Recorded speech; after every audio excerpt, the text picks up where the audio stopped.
Hello, and welcome back to the Everyday English Lounge. I'm your host, Avery. And I'm Chloe. And today, today we are doing something a little different. We're calling this segment Movie Nights. But honestly, it's more like, why did we watch this? Yeah, or how much popcorn does it take to get through this? So the concept is simple. We pick a movie, usually a famous one, we watch it, and then we just spoil the heck out of it. Hilariously, hopefully. Hopefully. So if you haven't seen the movie we're discussing today, well, spoiler alert. But honestly, if you haven't seen this movie by now, you've probably been living under a rock, a very damp, mossy rock. Like in a forest? Exactly, which is a perfect segue. Chloe, what are we reviewing today? Okay, so don't judge us. We rewatched Twilight, the first one from 2008. The blue tint, the angst, the sparkles. So many sparkles, Avery. I forgot about the sparkles. Okay, so for our listeners, Twilight is basically the story of a teenage girl, Bella Swan, who moves to the rainiest place in America, Forks, Washington, and falls in love with a vampire who looks like he's in physical pain 24/7. That is the most accurate description I've ever heard. Okay, let's start at the beginning. So Bella moves in with her dad, Charlie, and Charlie is like the only normal person in this entire movie. Oh, 100%. Charlie is the MVP. He just wants to fish and clean his gun. He's like, here's a truck, Bella. Good luck.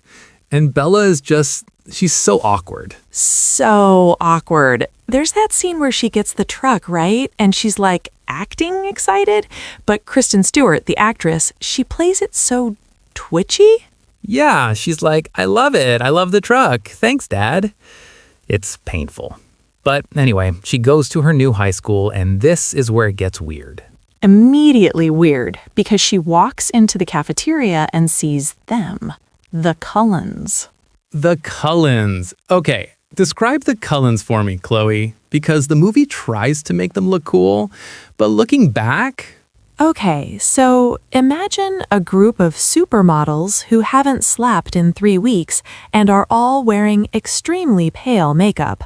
They're just sitting at a table, not eating food, just posing. And aggressively staring. They stare so much. And then we meet Edward. Edward. The hair. The gravity-defying hair. It's a masterpiece of engineering, that hair. So Bella has biology class with Edward. And this is my favorite part. She walks past a fan. The wind blows her scent toward him. And what does he do? He looks like he's going to vomit, like literally. He covers his nose and looks at her like she's a garbage truck. Yes, I remember watching this in theaters and thinking, is he sick? Does she smell bad? But no, apparently she smells so good he wants to eat her. Which is a weird compliment. You smell delicious? No, thank you. Right? So he tries to switch classes to get away from her, which is a great start to a romance. I can't be near you or I'll kill you. Romantic. Peak romance, Avery. Peak. So anyway, he disappears for a week, comes back, and suddenly he's super chatty. He's like, "Hello, Bella. Who are you?" And Bella is just immediately obsessed. Well, because he's mysterious, and he stops a van from crushing her. We have to talk about the van scene. Oh my gosh, the van! So it's icy in the parking lot. A van skids out of control. It's barreling toward Bella. And Edward, who was across the parking lot, zooms over, stops the van with his hand, and leaves a giant dent in it. And then he just looks at her like, "Don't tell anyone." And Bella's like, "How did you do that?" And he says... What does he say? Adrenaline rush. Adrenaline rush? Bro, you stopped a 2-ton van with one hand. You're not fooling anyone. And then he just walks away, gaslighting her immediately. "You hit your head, Bella. You didn't see anything." It's so toxic, but we love it. Okay, so fast forward. They do this dance of I know what you are. No, you don't, for like 40 minutes. And then the Google search. Ah, yes, the internet research scene. Bella goes to a bookstore, buys a book about local legends, and then Googles the cold ones. And naturally, the first result perfectly explains exactly what Edward is. Of course, vampire, drinks blood, pale, cold skin, and she's like, check, check, check. So she confronts him in the woods. This scene. This is the meme scene. It's iconic. The camera is spinning around them, the trees are huge, the filter is excessively blue. And she says, I know what you are. And he says, say it out loud. Vampire. And then, oh my gosh, then he decides to show her why they can't be together. He takes her up the mountain into the sunlight to show her his skin. Because, you know, in most movies, vampires burn in the sun or explode. Right. But in Twilight? They sparkle like a disco ball. It's ridiculous. He unbuttons his shirt, which why, and steps into the sun, and he literally glitters. And he looks at her with this tortured face and goes, This is the skin of a killer, Bella. The skin of a killer? Dude, you look like a craft project. You look like you fell into a bucket of glitter at a preschool. I know. And Bella's reaction? She doesn't laugh. She touches him and goes, It's beautiful. Girl, you need glasses. Or maybe better standards. I don't know. So now that the secret is out, he takes her to meet the family, the Cullens. Right. The house with no beds. Because they don't sleep. Which seems boring. What do they do all night? They just brood, read books, listen to Debussy? Probably. So they invite her over to cook Italian food for her, even though they can't eat it, which is just wasteful, honestly. Wait, we skipped the kitchen scene where Rosalie, the blonde sister who hates Bella, is aggressively crushing a salad bowl. Yes, she's like squeezing the glass bowl until it shatters. She's so mad that Edward brought a human home. She's like, is she even Italian? Her name is Bella. It's so awkward. And then Edward takes Bella to his room and they listen to music and do you remember they start dancing? No, worse. He puts her on his back and jumps out the window to run up a tree. Oh no, the spider monkey line? Don't make me say it. You have to say it. He says, hold on tight, spider monkey. Why? Who wrote that? Spider monkey? That is not romantic. It's terrifying. If a guy called me a spider monkey and jumped out a window, I'm calling the police immediately. And the CGI, the special effects of them running up the trees, it looks like a video game from 1999. It's so weightless. It's charmingly bad. So, okay, they're in love. He watches her sleep, which is creepy, by the way. Super creepy. I like watching you sleep. No, Edward, that's a felony.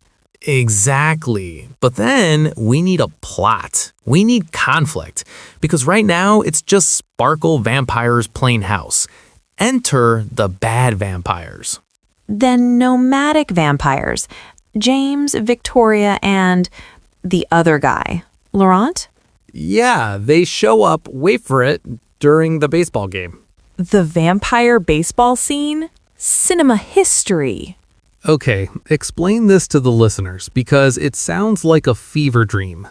So the Cullens play baseball during thunderstorms because when they hit the ball, it cracks like thunder. So they need the thunder to hide the sound. Logic 10 out of 10. And they are all wearing these old-timey baseball uniforms. And Muse, the band Muse, is blasting Supermassive Black Hole in the background. It's a music video. It's literally a music video in the middle of a movie. Alice, the sister with the pixie cut, she throws the ball like with her leg way up in the air. And Jasper doing the bat tricks? It's the coolest scene in the movie, honestly. I was vibing. Totally vibing. Until James shows up. James is the tracker vampire. He wears a leather jacket and has no shoes, I think. Yeah, he looks like he smells like wet dog. But he smells Bella, and he's like, ooh, a snack. And Edward goes into protective mode. He's like, she's with me. And then it becomes a chase movie. Which is funny because up until now, it's been a slow indie romance. Suddenly, they're speeding away in jeeps, tearing apart floorboards to hide Bella's scent. Edward drives her away, but then decides, no, I have to go back and fight. So he sends Bella to Phoenix with Alice and Jasper. Phoenix, where it's sunny, the one place vampires shouldn't go. Right? But they stay in a hotel, and James, the bad guy, calls Bella. He's like, I have your mom. Come to the ballet studio. The ballet studio. Why are there so many mirrors? For dramatic effect, Chloe. So Bella, being the genius she is, ditches her vampire bodyguards who could easily kill James and goes to the studio alone. Smart. Real smart. Let me confront the super strong killer vampire with my pepper spray. Did she even have pepper spray? I think she just had, angst. She enters the studio. Her mom isn't there. It was a recording. It's a trap. Dun dun dun. James breaks her leg. Crack! It sounds awful. And then he bites her. He bites her hand, so now she's turning into a vampire. The venom is burning, she's screaming. It's actually kind of intense. It is, and then Edward crashes through the ceiling. Finally, took him long enough. He fights James. It's a lot of throwing each other into mirrors. Smash, crash, smash. And then the rest of the Cullens show up and they tear James apart. And burn him. Because apparently that's how you kill them. You have to dismantle them like Legos and set them on fire. Exactly. But Bella is dying, or turning, and Edward has to make a choice. Let her turn into a vampire, or suck the venom out. Which sounds risky. Very risky. Carlisle, the doctor dad, is like, Edward, you have to suck the venom out, but stop before you kill her. Just a sip, Edward. Don't chug. Don't chug. So he does it. He drinks her blood, stops somehow, and she survives. She stays human. Hooray! But she's in the hospital with a broken leg. And she's mad. She's like, why didn't you let me turn? I want to be a sparkle monster too. And Edward is like, no, Bella, you have a life to live, blah, blah, blah. And then the ending. Prom. Prom. Bella has a cast on her leg, but she still goes to prom. And Victoria, the bad vampire's girlfriend, is watching from the window with this epic hair, plotting revenge. Sequel setup. Totally. But on the dance floor, Edward and Bella are slow dancing, and Bella is basically begging him to bite her neck. She's like, do it. Make me immortal. And he leans in close to her neck and just kisses her neck. Total fake out. And she's so disappointed. She's like, ugh, fine. I guess I'll stay human for one more movie. And that's it. That's the movie. They stare into each other's eyes. Victoria watches. Credits roll. Paramore plays. Oh, the soundtrack. We have to mention the soundtrack. It is unironically a banger. Oh, 100%. Paramore, Linkin Park, Muse. The soundtrack is the best thing about the movie. Absolutely. Okay, so having rewatched this masterpiece of cinema, Chloe, what is your rating on a scale of 1 to 10? Okay. As a serious movie, like for acting and plot, maybe a 3. Ouch. Fair. But as a fun, nostalgic, hilarious experience to watch with wine and popcorn, it's a solid 10. It's so entertaining. I agree. It falls into the so bad it's good category. Definitely. My favorite part is just watching Robert Pattinson hate every second of being there.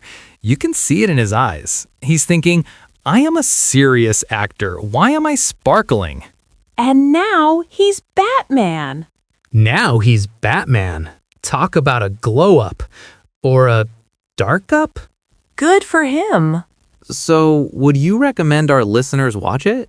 Yes, but watch it with friends. Do not watch it alone. You need someone to laugh with. Agreed. Grab some friends, grab some snacks, and prepare for the angst. And the baseball. Don't forget the baseball. Never forget the baseball. You know, Avery, talking about this, it kind of makes me want to watch the second one, New Moon. Oh no, that's the one with the werewolves, right? The Shirtless Werewolves. Oh boy, maybe next time. We'll save the shirtless werewolves for another movie night. Deal. All right, guys, that wraps up our very serious, very academic review of Twilight. We hope we didn't ruin it for you. Actually, we hope we did ruin it for you, because that's the point. Exactly. If you enjoyed this episode, let us know. Send us a message, tell us what terrible movie we should watch next. We are open to suggestions. Maybe Sharknado? Oh, please let's do Sharknado. Or maybe High School Musical? Ooh, controversial. I love it. Anyway, thank you so much for listening to the Everyday English Lounge. We'll be back next week with a regular topic. Maybe something about travel or food. Something less sparkly. Definitely less sparkly. I'm Avery. And I'm Chloe. Keep practicing your English and remember, hold on tight, Spider Monkey. Bye, guys. See ya.